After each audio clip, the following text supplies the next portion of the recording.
Bismillahirrahmanirrahim. Nabi SAW musafir ke Syam bersama bapa saudaranya, yakni Abu Talib. Syam ialah negeri Syria dan Lebanon. Dulu dinamakan Syam.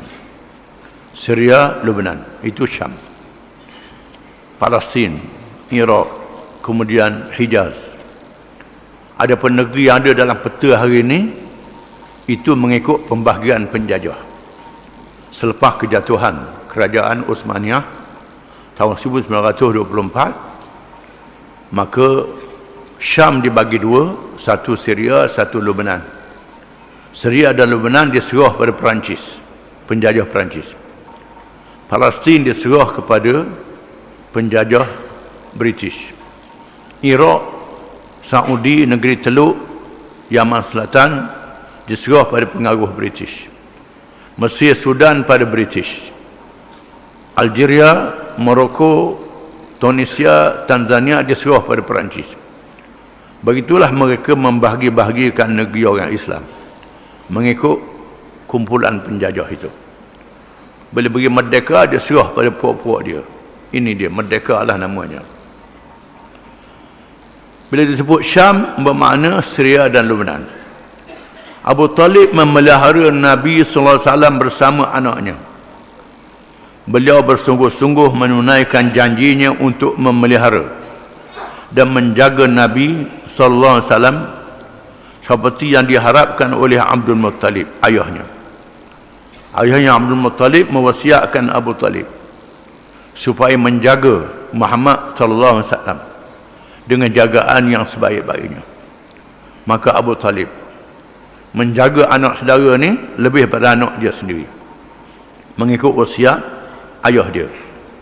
Ketika Abu Talib bersedia untuk musafir ke Syam, dia tidak berupaya untuk menolak permintaan Nabi SAW untuk bersama-sama ke Syam.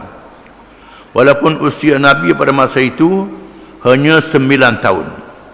Justru Abu Talib lebih berlembut dengan Nabi daripada anaknya Ali, Ja'far dan Aqil. Di sana ada 3 orang anak Abu Talib yang terkenal, Ali, Ja'far dan Aqil. 3-3 jadi sahabat Nabi. 3-3 ni. Tapi Nabi lebih mengutamakan Abu Talib lebih mengutamakan Nabi SAW. Bila Nabi nak ikut dia pergi ke Syam, kerana ada orang Arab di musim sejuk, musim panas mereka pergi ke Syam. Musim sejuk mereka pergi ke Yaman. Bila Abu Talib nak pergi ke Syam, tiba-tiba Nabi SAW nak ikut sama. Maka Abu Talib tak tolak. Ramai di kalangan ulama meriwayatkan di dalam kitab-kitab mereka satu peristiwa penting, walaupun dari segi sanadnya dhaif, tetapi ceritanya masyhur, iaitu ketika rombongan mereka sampai ke Busra dalam negeri Syam, di mana ada seorang rahib, yakni padri, yang bernama Buhaira. Apabila ia melihat Nabi dan merenungnya, ia berkata kepada Abu Talib, "Apakah hubungan budak ini dengan engkau?" Abu Talib menjawab, "Anakku." Kata Buhaira, "Dia bukan anakmu. Tidak patut ayah kepada budak ini masih hidup." Mengikut ceritanya, Padri Buhaira yang duduk di Busra, di sana ada padri-padri Kristian, termasuklah rahib-rahib Yahudi yang kuat berpegang dengan agama masing-masing, tak menyeleweng. Mereka bertapa, duduk di bukit bukau, gunung ganang, pulau-pulau dan padang pasir yang jauh, beribadat kepada Allah, kerana dunia dalam keadaan yang sesat, dalam keadaan yang huru-hara, dalam keadaan yang kufur, penuh dengan kejahatan. Maka padri-padri yang soleh ini beruzlah, mengasingkan diri, bukan untuk mencari kelebihan dunia sebagaimana yang didakwa oleh orang kita yang tak faham dalam ilmu tasawuf. Kononnya nak dapat kelebihan rohani, nak minta keramat dengan Tuhan. Kalau minta keramat dengan Tuhan boleh dunia lah, tak boleh akhirat. Di mana padri-padri ini berhijrah, meninggalkan kampung halaman kerana nak mengajar tak ada orang mengaji. Negeri dalam keadaan yang sesat, penuh dengan maksiat. Mereka ini membaca dalam kitab-kitab yang dikarang oleh ulama-ulama yang kuat berpegang dengan agama, berpegang dengan kitab suci Injil, Taurat. Di dalamnya menyebut kisah kelahiran Nabi akhir zaman Muhammad sallallahu alaihi wasallam. Disebut tanda-tanda Nabi akhir zaman ini. Dan mereka merasakan bahawa sudah tiba masa kelahiran Nabi akhir zaman ini. Apabila rombongan Abu Talib yang membawa Nabi SAW sapa di Buhairah, tiba-tiba padri Buhairah, sapa di Busra, padri Buhairah ini terus pergi ke khemah Abu Talib dan menjemput Abu Talib datang ke khemah untuk dijamukan. Maka marilah Abu Talib. Dia tanya Abu Talib, bawa belaka. Abu Talib kata bawa belaka. Dia kata dok, ada lagi di khemah. Abu Talib kata dok, ada budak tak layak nak bawa. Tadi dia kata bawa budak tu, bawa juga. Maka Abu Talib pun bawa Nabi SAW. Bila Nabi dibawa ke depan dia pun tengok atas bawah. Dia tanya Abu Talib, siapa budak ni? Budak ni siapa dia? Abu Talib kata anak saya. Tadi dia kata tidak, mu tak usah pelawak lah, tak usah bohong pada aku. Mu bukan ayah dia mati dah. Tidak layak bagi budak ini ayah dia hidup. Akhirnya Abu Talib jawab, ya, dia anak saudaraku. Buhairah bertanya, di mana bapanya? Bapa dia di mana? Abu Talib menjawab, bapanya meninggal ketika ibunya mengandung. Abu Talib cerita terus terang. Kata Buhairah, betul, bawalah dia pulang ke negerimu. Berwaspadalah dari orang Yahudi. Demi Tuhan, wallahi, demi Tuhan, kalau mereka melihatnya di sini, akan berlaku perkara yang buruk kepadanya. Sesungguhnya akan berlaku kepada anak saudaramu ini perkara besar, kata padri itu. Buat balik. Nanti orang Yahudi tengok bahaya. Kalau orang Yahudi tengok anak saudaramu dia buat sesuatu, dia dibunuh. Kerana orang Yahudi mahu Nabi akhir zaman dilahirkan daripada bangsa Yahudi, tak mahu bangsa lain. Orang Yahudi akan bunuh. Yahudi sanggup bunuh Nabi-Nabi ada dah, dia bunuh. Apabila Nabi yang dia tahu akan zahir, Nabi akhir zaman, budak menjadi Nabi, dia bunuh. Dia nak suruh bangsa dia jadi Nabi. Buat balik, jaga baik, kata Buhairah kepada Abu Talib. Maka Abu Talib pun tergesa-gesa membawa pulang Nabi ke Mekah. Al-Qurtubi dan lainnya telah meriwayatkan bahawa hal ini ada hubungannya dengan firman Allah Ta'ala, allazina atainahumul kitab ya'rifunahu kama ya'rifuna abna'ahum wa inna fariqan minhum la yaktumuna al-haqqa wa hum ya'lamun. Suratul Baqarah ayat 146. Orang-orang yang kami berikan kepada mereka kitab, yakni Taurah dan Injil, mengenalinya, yakni Rasulullah sallallahu alaihi wasallam, seperti mengenal anak-anak mereka, dan sesungguhnya sebahagian daripada mereka menyembunyikan kebenaran padahal mereka mengetahui. Ulama-ulama ahli kitab tahu Nabi Muhammad sallallahu alaihi wasallam. Bukan saja tahu nama, tahu tanda-tanda yang ada pada tubuhnya. Siapa tanda pada tubuh pun tahu, rupa parah pun tahu, sifat-sifatnya tahu, tahu secara terperinci. Sepatutnya mereka lah yang dulu masuk Islam, tapi malangnya tak dapat hidayah, tak dapat petunjuk. Kerana apa? Kerana ta'asuk berkaum. Ta'asuk berkaum kerana kejar dunia, tak ikhlas pada Allah Ta'ala. Walaupun mereka tahu berkenaan dengan Nabi Muhammad sallallahu alaihi wasallam, tengok tanda yang ada pada tubuh Nabi tak masuk Islam. Kita yang Islam ni kenal bila Nabi? Tak kenal, tak pernah jumpa Nabi, tak pernah tengok Nabi, tak kenal Nabi, cuma dengar cerita saja kita masuk Islam. Bahasa Nabi pun kita tak kerti, bahasa Quran kita tak tahu, masuk Islam. Kenapa? Hidayah, petunjuk daripada Allah Ta'ala. Allah Ta'ala beri hidayah kepada sesiapa yang dia kehendaki. Ada orang yang Tuhan tak beri hidayah, Iblis. Nampak syurga, nampak neraka, boleh cakap dengan Tuhan, Iblis ni kufur, kafir, laknat, tak dapat hidayah. Kenapa? Sombong, takabur dengan cerdik, dengan bijak dia, maka tak dapat hidayah, tak ada guna. Kalau Tuhan tak beri hidayah, cerdik, senang, kuat, gagah, tak dapat edah sikit habuk kalau tak dapat hidayah daripada Allah Ta'ala. Oleh kerana itu kita disuruh ihdinas siratal mustaqim, tiap-tiap rakaat tunjukkanlah kami, beri hidayah pada kami ke jalan yang betul. Hidayah ni Allah Ta'ala pilih pada siapa yang dikehendaki. Sayyidina Umar bin Al-Khattab radhiyallahu an pernah bertanyakan Abdullah bin Salam radhiyallahu an, adakah benar kamu mengenali Muhammad lebih daripada anak kamu sendiri? Abdullah bin Salam ialah seorang pendeta Yahudi, alim Yahudi, duduk di Madinah, di mana orang-orang Yahudi berkumpul di Madinah, beramai-ramai berkampung di Madinah. Kenapa? Kerana mereka tahu Madinah ni akan jadi tempat hijrah Nabi akhir zaman, negeri yang berkah.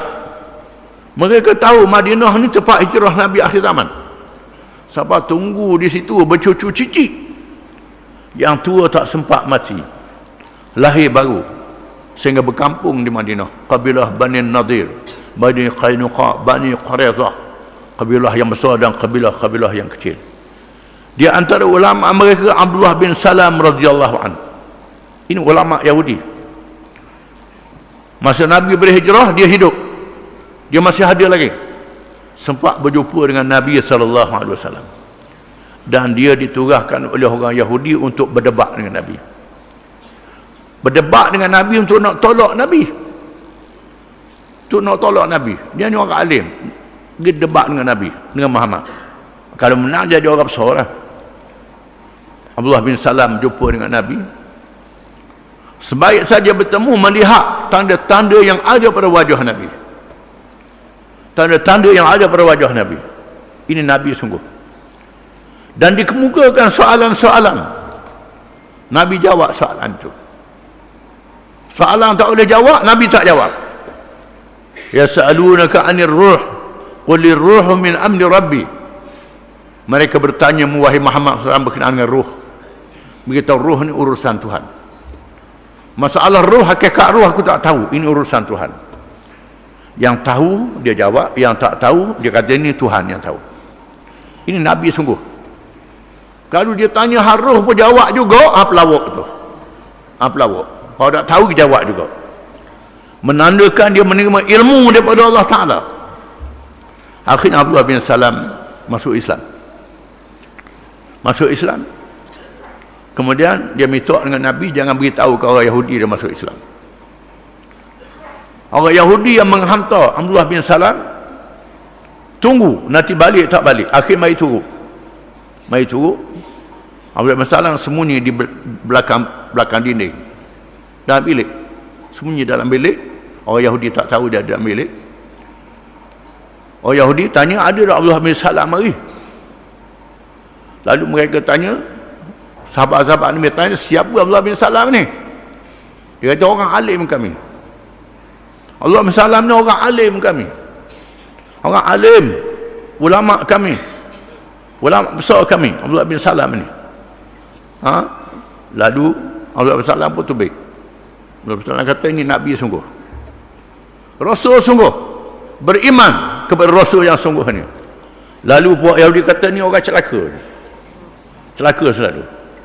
Ini orang Yahudi punya hal. Ini orang yang celaka. Ulama dia kata celaka kerana beriman dengan Nabi sallallahu alaihi wasallam.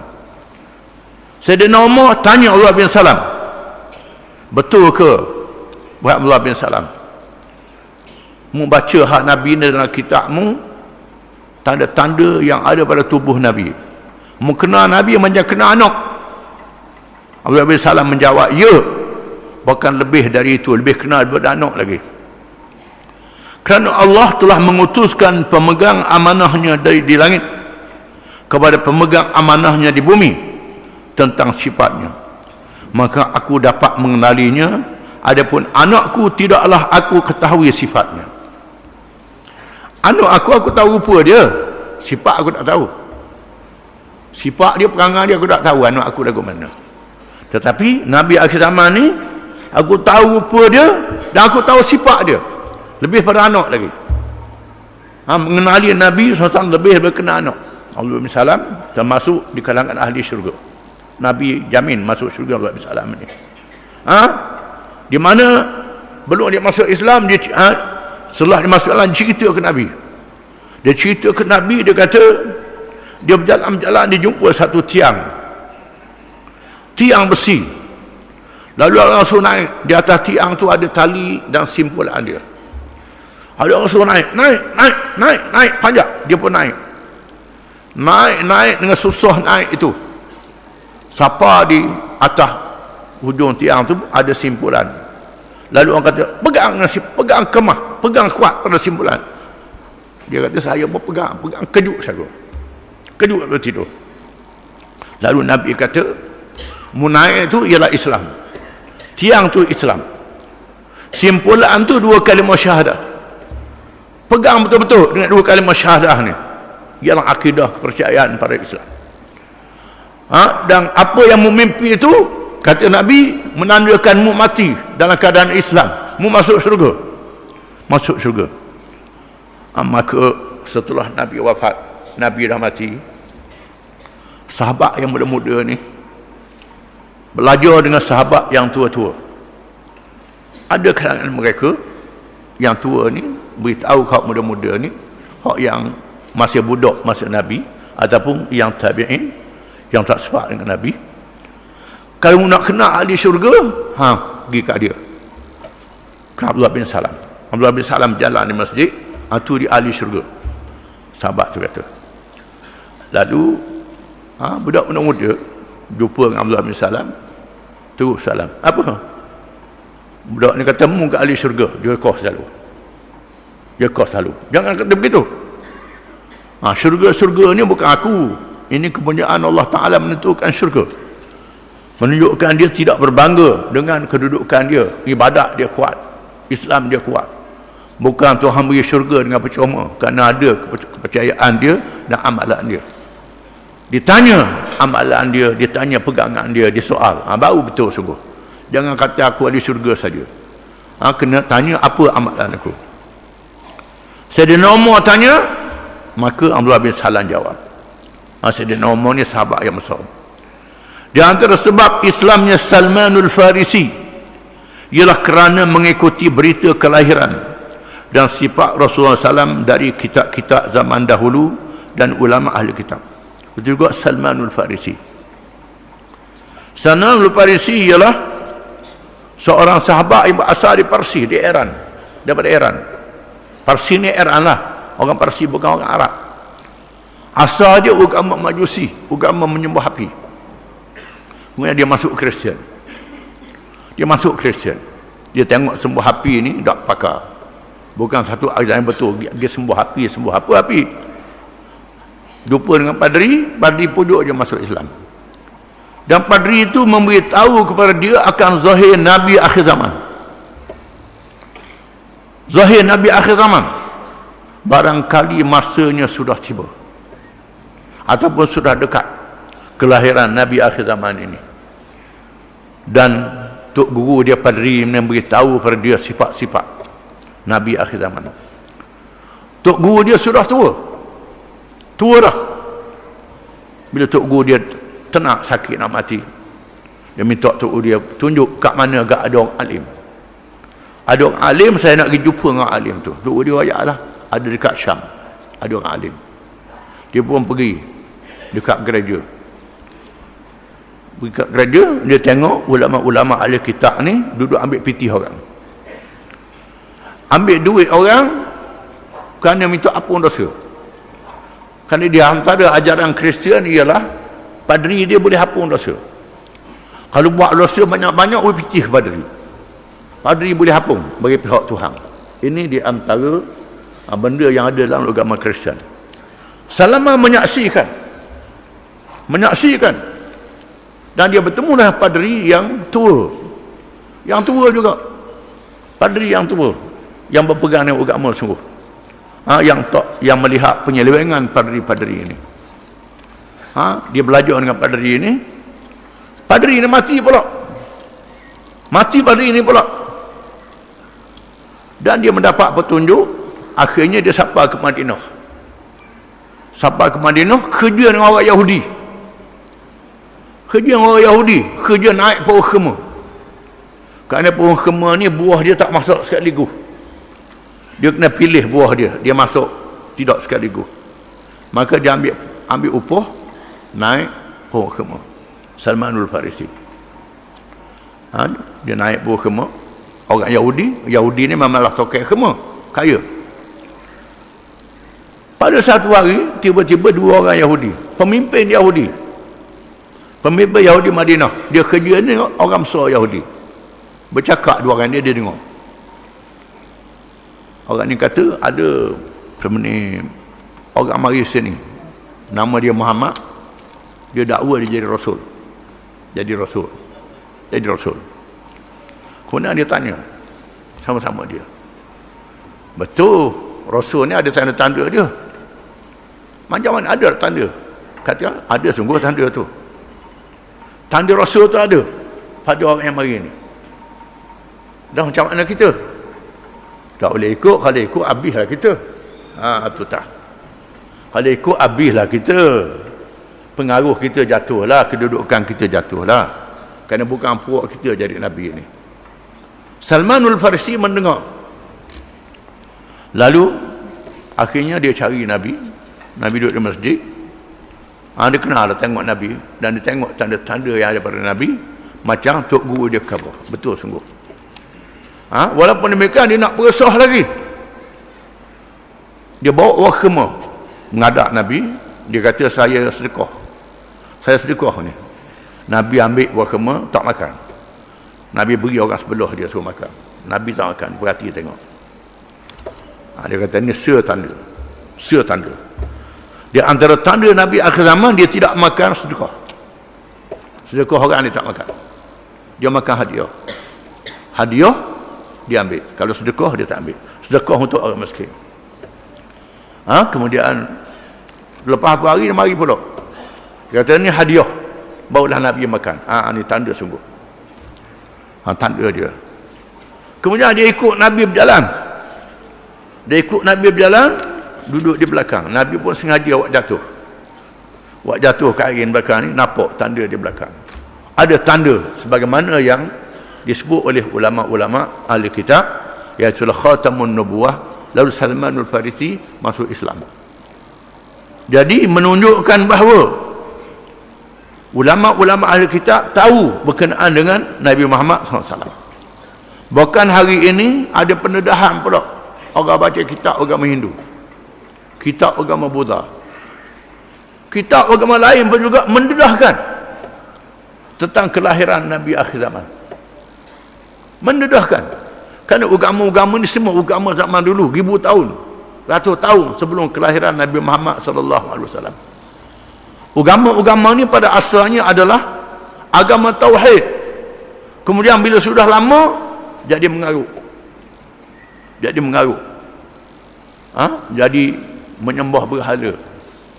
Mula-mula sembah Allah Ta'ala. Bila ulama mati, pemimpin mati, buat gambar pemimpin. Buat patung pemimpin, buat gambar pemimpin. Sayang pemimpin ni puja gambar dia. Lepas tu sembah gambar ni pula. Puja gambar menyebabkan jadi agama keberhalaan. Dengan sebab itulah tidak digalakkan letak gambar pada baju, gambar orang pada apa ini, tidak digalakkan. Islam tidak menggalakkan gambar ni. Setengah ulama mengatakan gambar ni boleh untuk pasport je, untuk IC. Tak apalah. Untuk tujuan lain tak apa molek gambar-gambar ni. Tak apa molek. Kerana akhirnya akan jadi hanyut. Akan jadi begitu. Maka berlakulah keberhalaan. Patung Nabi Ibrahim, patung Nabi Nuh, patung ulama-ulama dipujanya.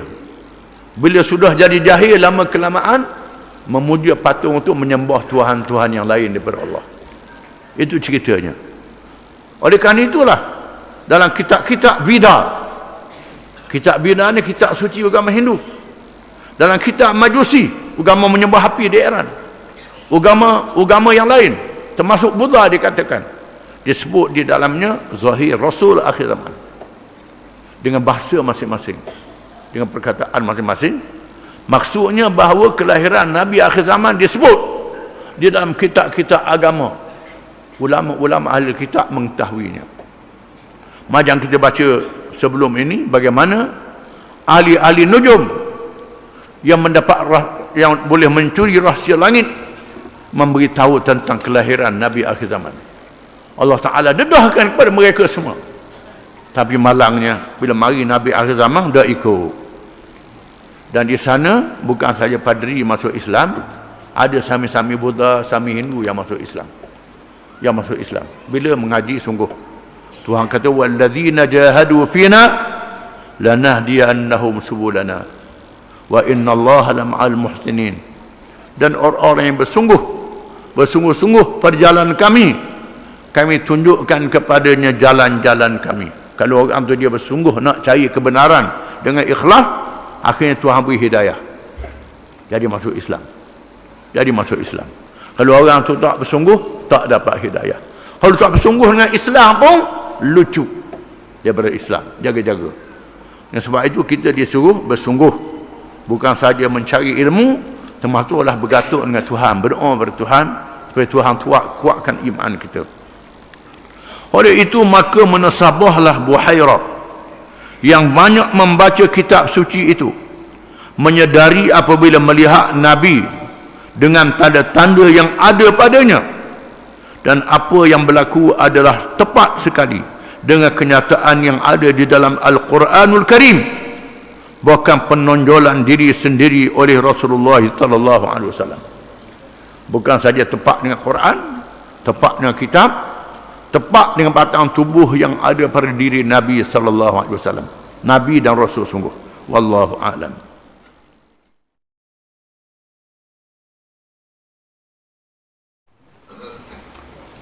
Bismillahirrahmanirrahim. Golongan orientalis mengambil kesempatan.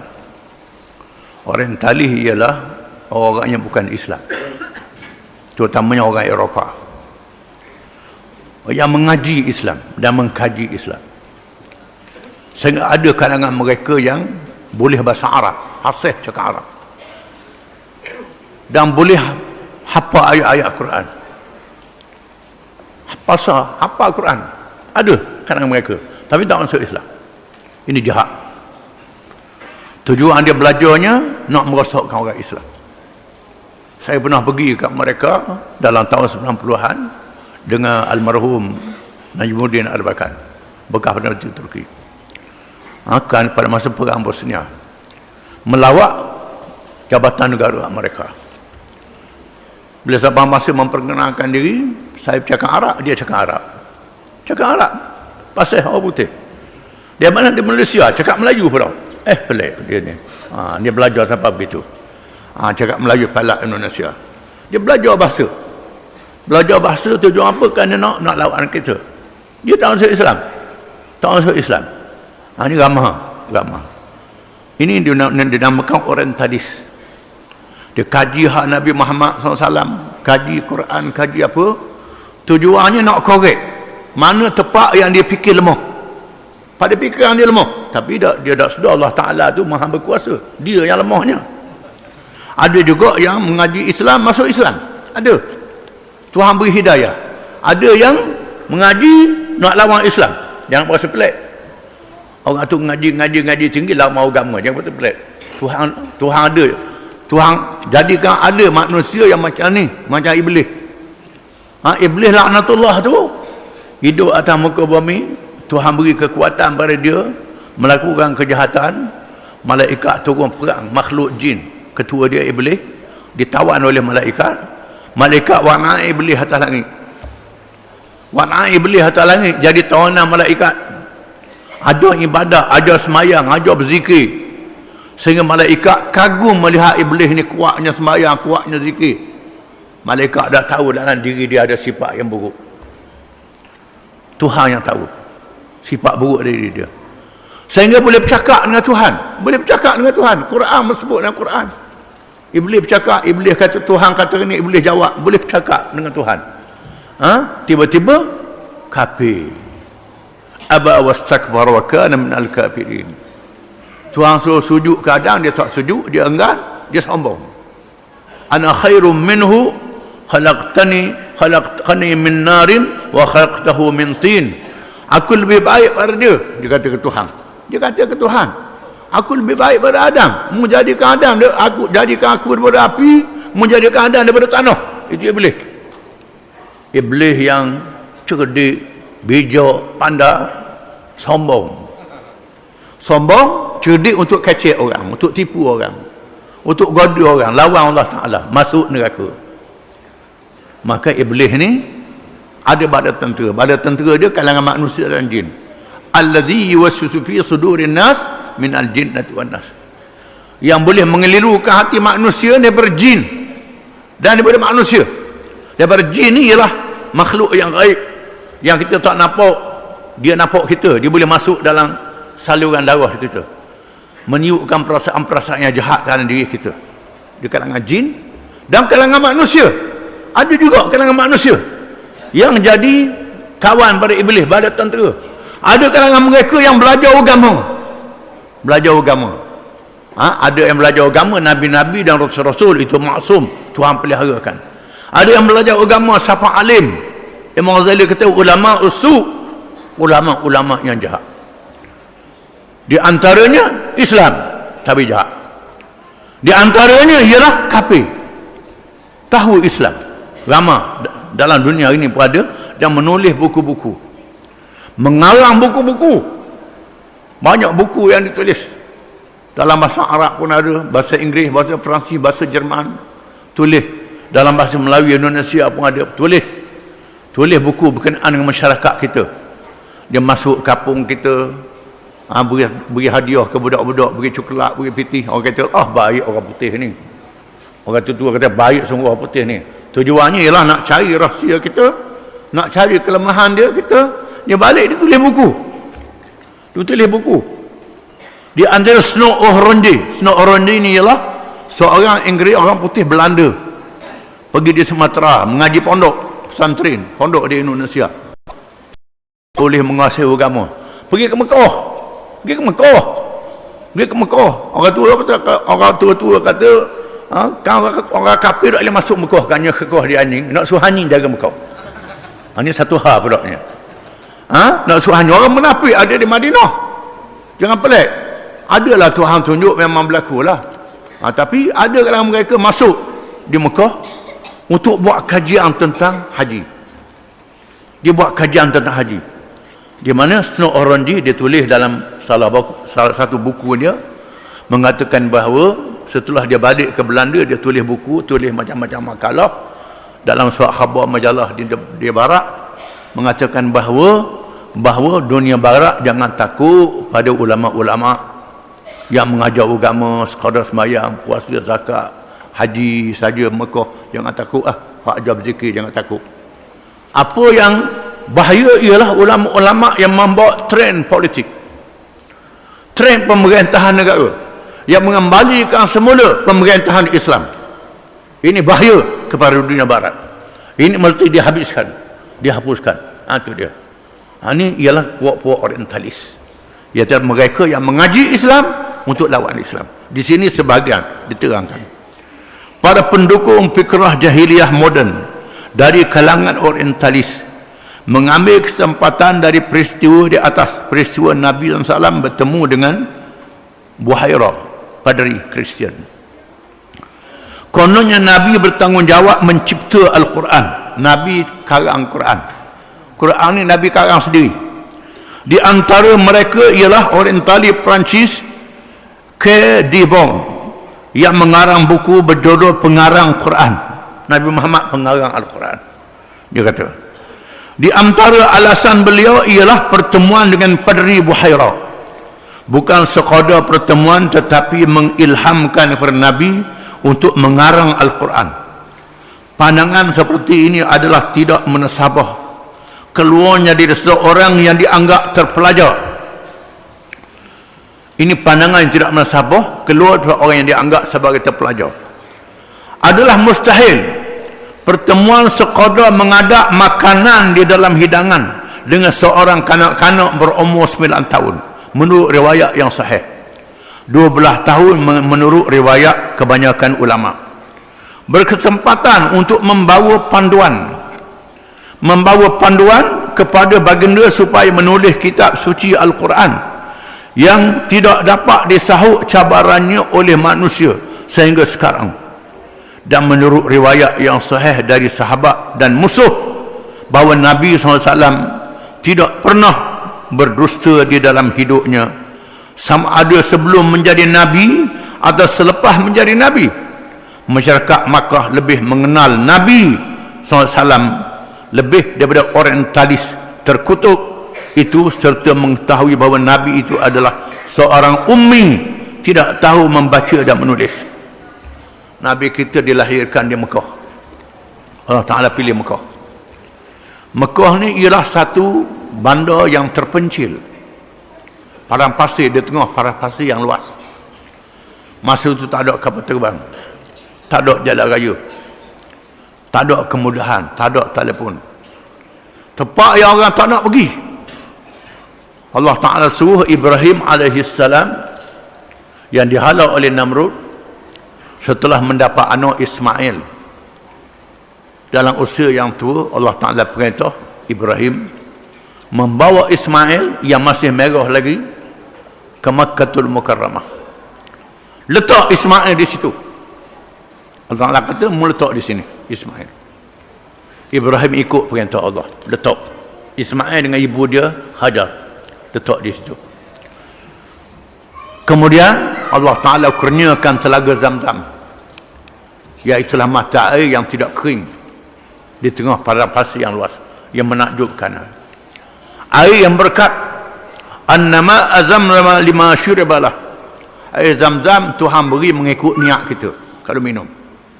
Niat nak sembuh penyakit, niat apa, minum air Zamzam. Annama azamzama lima syuribalah. Air Zamzam diberi mengikut niat kita. Itu hadis Nabi sallallahu alaihi wasallam. Kemudian makanan tak ada. Bila ada air, burung pun mari. Maka marilah kabilah Jurhum. Kabilah Jurhum, iaitu Arab dari Yaman, melihat burung terbang.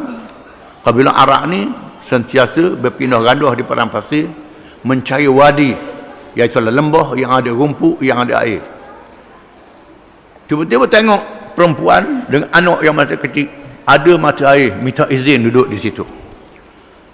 Berkeluarga di situ, dan Ismail berkahwin dengan Jurhum, lahirnya bangsa Arab, lahirnya kabilah Quraisy yang jauh daripada ahli kitab, jauh daripada ilmu, jauh daripada negara yang maju bertamadun, Parsi dan Rom, Cina dan India, jauh.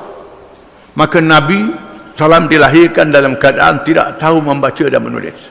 Ini Allah Ta'ala letak begitu. Namun Allah Ta'ala beri kepadanya sifat bijak yang luar biasa, cerdik yang luar biasa, akhlak yang mulia yang luar biasa, ingatan yang kuat. Dengar, ingat selalu, ingatannya kuat, akhlaknya baik, tidak pernah berbohong. Termasuklah Abu Jahal, Abu Lahab dan lain-lain lagi yang kuat menentang Nabi, tahu Nabi ni tak bohong, tidak dusta, tak tipu orang. Tak pasal apa dah ikut, sebab dah ikut kan sudah dapat hidayah. Pasal apa kejar ke dunia, kejar ke dunia, duduk berasa kalau ikut Nabi ni tak boleh pitis, ikut Nabi tak boleh rezeki, tak boleh susah. Ini ujian daripada Allah Ta'ala, ujian daripada Allah Ta'ala. Dan mereka tahu Nabi adalah benar. Allah Ta'ala turunkan Quran kepada Nabi ini. dan Quran dibaca. Orang Arab yang tinggal di padang pasir terkena dengan kuat ingatan juga, yang boleh mengarang syair-syair secara irtijal, secara spontan boleh bersyair, memuji alam semula jadi, langit, bumi, bukit, buka, gunung, gana, kambing yang dipelihara, unta, memuji Arab, memuji perempuan, memuji hawa nafsu, mengarang syair. Sehingga syair yang dikarang, yang dia anggap baik, ada yang boleh menulis tak ramah. Tulis syair tu 7 syair al-mu'allaqatus sam'ah, 7 syair yang digantung di Kaabah. Penyair-penyair yang handal, syairnya ditulis pada berulang, digantung pada Kaabah. Mereka berbangga dengan syair, berbangga dengan ahli-ahli pidato yang hebat bercakap secara irtijal, secara tidak menulis, pakai begitu aja, dengan bahasa-bahasa yang baik. Bila Nabi SAW membaca Al-Quranul Karim, semua penyair, ahli-ahli bahasa tergamam mendengar bahasa yang tersusun, yang baik, yang tak boleh direka oleh manusia. Manusia tak direka. Macam mana? Kalau dikaji kepada peristiwa-peristiwa besar yang disebut di dalam Al-Quran, sama ada yang telah berlaku dan akan berlaku, kesemuanya di luar daripada kemampuan para ilmuwan di kalangan makhluk ini untuk meramalnya, seperti pertarungan antara Parsi dan Rom, dan beberapa perkara lagi. Kesemuanya berlaku selepas daripada zaman kehidup-hidupnya Padri Wahairat. Seterusnya persilakan menjawab cabaran Al-Quran yang masih belum dijawab sehingga hari ini. Perkara yang disebut dalam Quran, di antaranya perkara langit, tentang peredaran matahari, bulan, bintang dan cakrawala. Quran menyebut tentang kejadian binatang. Apala yang zuruna ilal ibli kaifa khuliqat, wa ila samai kaifa rufi'at, wa ila al-jibali kaifa nusibat, wa ila al-ardi kaifa sutihat, fadzakir innama anta mudzakir. Adakah kamu tidak melihat bagaimana binatang unta diciptakan oleh Tuhan, bagaimana langit diangkat, bukit dipasak, bumi dihampar? Ambillah peringatan. Berkenaan dengan bumi, banyak ayat-ayat yang menghuraikan tentang matahari, bulan, bintang. Zaman Padri Buhaira ni ada tak ada lagi teropong untuk tengok bulan, untuk tengok matahari. Tak ada lagi. Sekarang ni ada teropong, boleh tengok matahari sehingga dekat, boleh tengok bulan sehingga dekat, nampak segala kawah-kawah, segala bukit yang ada di bulan. Digunakan alat-alat pada hari ini. Bahkan termasuklah rekahan bulan terbelah dua, mukjizat Nabi. Mukjizat Nabi, bulan terbelah dua, insyiqaqul qamar disebut dalam Quran. Bila orang kafir Mekah cabar Nabi, tunjuk mukjizat, tanda menjadi Nabi. Nabi doa kepada Allah Ta'ala, bulan terbelah dua bulan. Bulan yang pernah bernama terbelah dua, separuh duduk belah ni, separuh duduk belah ni. Bukit apa namanya, Jabal Qubais, Bukit Qubais duduk di tengah antara dua bulan itu. Mereka melihat dengan mata mereka sendiri, kemudian bulan tu bertakut balik. Takut balik.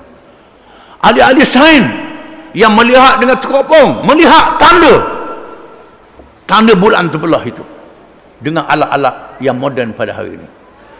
Pada masa Padri ni ada tak ada lagi alat-alat ni, tak ada lagi. Bukan dalam buku sejarah lama Cina ada orang buat kajian yang boleh bahasa Cina, mengaji di negeri Cina, di mana Raja Cina dan orang-orang negeri Cina masa itu menyaksikan bulan terbelah dua. Mungkin di waktu yang Tuhan tunjukkan dia nampak terbelah bulan itu. Lalu Raja Cina di masa itu memanggil ahli falak, ahli-ahli bintang dia, tanya mengapa berlakunya bulan terbelah dua. Lalu ahli-ahli falak tanya memaklumkan bahawa mungkin berlaku perkara yang besar. Peristiwa besar berlaku di sebelah barat. Lalu dia cari peniaga-peniaga yang datang dari barat, bertemu dengan peniaga-peniaga Arab. Peniaga Arab, masa orang Arab dah berniaga pada masa di negeri China. lalu diberitahu bahawa lahir seorang Rasul di Makkatul Mukarramah, menyebabkan Cina tidak berperang dengan Islam. Cina tak berperang dengan Islam. Cina berdamai dengan Islam, dan orang Islam bebas mengembangkan Islam di Cina di zaman pemerintahan itu. Dan di Cina ada masjid yang dibina sehingga hari ini masih ada masjid dibina tarikh tahun 8 Hijrah. 8 Hijrah. 8 Hijrah ni Nabi masih hidup lagi. Nabi mati dalam 10 Hijrah. 8 Hijrah sudah ada masjid di negeri Cina. Duduk kata Cina malah, kita malah. Ini dia. Itu kena baca sejarah ini. Dan masih ada orang-orang Islam di wilayah Cina yang boleh berbahasa Arab, yang boleh bercakap Arab sehingga hari ini menjadi bahasa kedua pada mereka. Begitu juga banyak tanda-tanda yang lain. Kejadian bumi, kejadian apa, benda yang halus, manusia nampak, manusia tak nampak. Itu benda yang akan datang. Peristiwa yang berlaku, cerita Fir'aun, cerita Namrud, cerita Rom dan Parsi. Tuhan sebut dalam Quran cerita Fir'aun, cerita Namrud. Nabi baca di mana cerita ni? Tak ada guru yang mengajar dia. Tak ada guru. Cerita Nabi Yusuf alaihi salam dengan mengajar ayah dia Yaqub dan keluarganya berhijrah ke Mesir sehingga melahirkan satu kaum Yahudi di Mesir. Disebut dalam surah Yusuf, disebut dalam kitab Taurah cerita ini. Dalam kitab Taurah disebut kisahnya. Sepatutnya bila Nabi berhijrah ke Madinah, orang Yahudi lah yang dulu masuk Islam. Tapi Yahudi yang celaka ni lawan Nabi, menentang Nabi. Kata Nabi reka Quran. Reka macam mana? Belajar di mana? Cerita Nabi Yusuf, cerita Nabi Ibrahim, cerita Nabi-Nabi zaman dahulu, cerita kerajaan yang dimusnahkan oleh Allah Ta'ala, kaum Lut, kaum Ad, kaum Samud, disebut dalam kitab-kitab zaman dahulu. Nabi belajar di mana? Ini daripada Allah Ta'ala. Hukum-hukum yang ada dalam Quran yang berkait dengan ketuhanan. Nak kenal Tuhan bagaimana? Disebut dalam Quran. Nak kenal kebaikan dan keburukan, halal dan haram. Hukum sama ada yang berkait dengan makanan, pakaian, keluarga, termasuk memerintah negara, termasuk undang-undang antarabangsa, undang-undang dunia. Undang-undang nak jaga keamanan dunia yang bangsa-bangsa bersatu duduk jaga pada hari ini, ada undang-undang dia. Ketika berlakunya perang dunia yang pertama yang mengorbankan juta manusia, ahli-ahli undang-undang seluruh dunia berhimpun di Belanda, bermesyuarat untuk menggubal undang-undang antarabangsa. Macam mana nak buat undang-undang antarabangsa? Tak tahu. Sehingga mereka membaca terjemahan Al-Quranul Karim. Baca terjemahan Al-Quranul Karim, bertemu dengan asas-asas nak buat undang-undang antarabangsa. Ini dia, kita kena sedar. Malangnya dituduh Nabi reka sendiri Quran. Ini jahat. Jahat. Dan ada orang Islam pun ikut pula dengan orang kafir. Terikut dengan pengaruh dia, ekonomi dia, politik dia, undang-undang dia, terpengaruh. Alhamdulillah negeri kita tak seteruk negeri Arab. Negeri Arab ni ada presiden. Presiden negeri Arab, matilah presiden. Yang matikan Quran Nabi Muhammad reka. Presiden negeri Arab. Orang Arab, presiden negeri Arab, matilah dia, tak ada dah. Menuduh Quran Nabi Muhammad reka. Cuba dengan orientalis yang bukan Islam tuduh Nabi Muhammad. Ada pemikir-pemikir negeri Arab yang tuduh Quran Nabi Muhammad reka. Wak hina Al-Quranul Karim. Di negeri Arab tu, orang Arab yang kuat agama ni cari tembok. Pak kita tak ada apa dengan tu. Orang Arab ni jangan main. Orang Pakistan, India begitu juga, jangan buat main. Ada orang wak hina Quran, wak hina Nabi, dia cari tembok. Ini pak kita tak ada lihat tangga tu. Pak kita ni ada orang kita hendak ikut Islam pun tak siapa cakap siapa begitu. Kita tak dengar lah. Ada orang kita kata Quran Nabi Muhammad reka. Tapi negeri Arab ada yang terpengaruh dengan orientalis, terpengaruh dengan penjajah. Tuhan sebut dalam Quran, wa in kuntum fi raibin mimma nazzalna ala abdina fa'tu bi suratin min mislih wad'u syuhada'akum min dunillah in kuntum sadiqin fa in lam taf'alu wa lan taf'alu fattaqun nar allati waquduha an-nas wal hijarah wa'iddat lil kafirin. Dan jika kamu tetap dalam keadaan dalam keraguan tentang Al-Quran yang kami wahyukan kepada hamba kami Muhammad sallallahu alaihi wasallam, buatlah satu surah sahaja seperti Al-Quran itu dan ajaklah penolong-penolong kamu selain Allah jika kamu orang-orang yang benar. Maka jika kamu tidak dapat membuatnya dan kamu tidak akan dapat membuatnya, maka peliharalah diri kamu dari api neraka yang bahan bakarnya terdiri dari manusia dan batu yang disediakan bagi orang-orang kafir. Allah Ta'ala cabar. Allah Ta'ala cabar kepada orang-orang Arab Mekah di masa itu, dan cabar pada seluruh orientalis, seluruh pemikir-pemikir ilmu-ilmu yang kata bijak sangat, buat satu surah macam Quran. Satu surah macam Quran. Satu surah je. Surah pendek ke surah panjang? Surah pendek pada apa? Inna a'tainakal kautsar fasalli rabbika wanhar inna shani'aka huwal abtar. 3 ayat je. Buat macam surah ni. Ayatnya yang pendek, pengajarannya yang panjang. Sila buat. Tuhan cabar.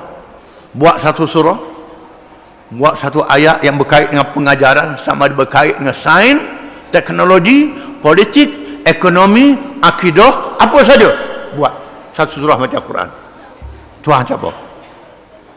Kalau kamu tidak dapat membuatnya dan kamu tidak akan dapat membuatnya, takutlah kamu akan api neraka, di mana umpan-umpan api neraka itu ialah manusia-manusia dan batu-batu yang dipuji oleh manusia. Hanya kena takut, jangan kena ikut Quran. Sesungguhnya apa yang dinyatakan di dalam Al-Quran bukan seperti yang dinyatakan oleh Edward Gibbon sebagai satu ramalan di mana beliau menggunakan cara yang licin untuk membohongi Rasulullah sallallahu alaihi wasallam. Kesimpulannya, mereka yang menuduh Nabi menerima ilmu dari manusia menghadapi kemelesetan hujah sehingga terpaksa mengemukakan hujah yang menjatuhkan taraf keilmuan mereka, di mana sebenarnya bukan mereka tidak bertemu dengan kebenaran Nabi, tetapi ketebalan ta'assub jahiliyah di dalam hati mereka menyebabkan mereka tidak bersedia untuk memohon hidayah daripada Allah Subhanahu wa taala. Sesungguhnya apa yang disampaikan oleh Rasulullah SAW itu adalah dari wahyu ilahi, bukannya hasil dari pertemuan dengan para padri. Hanya orang-orang yang bersedia menerima kedustaan sebagai alasan sahajalah akan menelan bulat-bulat kenyataan-kenyataan jahat dan tuduhan-tuduhan zalim tersebut. Berlaku satu peristiwa, pemikir daripada England, Bernard Shaw, pergi ke Afrika, Tanzania. Dia bersyarah, dia buat hina Al-Quran. Buat hina Al-Quran, dia cabar orang berdebat dengan dia, naik seorang orang keturunan dia, pakai yang baju India, jangan nipis dia pakai kuk dengan kata lah, pakai hujah. Dia tanya, antaranya dia kata, mengapa dia Quran ni bukan tidak ada nilai dari segi ilmu, cuma baca, tak ada naktah, tak ada koma, tak ada sengkang, tak ada huruf besar, tak ada apa. Apa benda Quran ni? Orang India jawab, kamu kena baca sejarah. Kami orang Islam ni baca dulu padamu lagi. Kami orang Islam ni tahu membaca menulis, tamadun Islam dulu pada tamadun Barat. Ketika orang Islam boleh membaca dan menulis, boleh tulis-tulisan orang Barat masa tu butuh huruf lagi. Tamadun Islam lebih dulu. Oleh kerana kami ni Boleh baca pada ada. Tak payah nak ketuh, tak payah koma, tak payah besar. Kami tahu kat mana berhenti, kat mana nak tu, kat mana nak apa. Senang. Mu ni dah erti nak baca, tak tahu kat mana berhenti. Sebab tu kena buat nak ketuh, kena buat koma, kena buat apa. Kami dah mahal dah. Barang dia jawab. Jawab barang dia. Banyak benda-benda lain dia jawab. Ceritanya panjang. Wallahu a'lam.